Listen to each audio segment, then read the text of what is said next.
তো গাইস দেখতে পাচ্ছেন আজকে চাপা শুটকি দিয়ে আমি একটা রেসিপি বানাবো।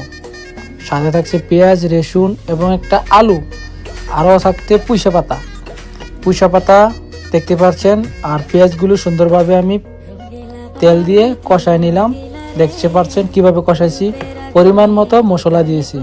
এখানে আছে হলুদ, মরিচের গুঁড়া, ধনেপাতা আর 5 মিশালি মশলা। এই যে দেখতে পাচ্ছেন দিলাম। কি এটা বলেন তো গায়ে? চাপা শুটকিটা ছেড়ে দিলাম। আমার কষানো হলে তারপরে এখন দিয়ে দেব যে পুঁইশা পাতাগুলো এখন আমি আস্তে আস্তে কষাবো। তো গাইস অনেক স্বাদ লাগে।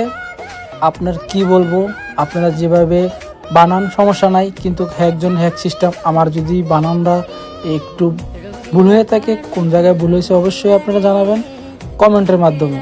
তো দেখতে পাচ্ছেন আমি মোটামুটি প্রায় শেষের পর্যায়ে।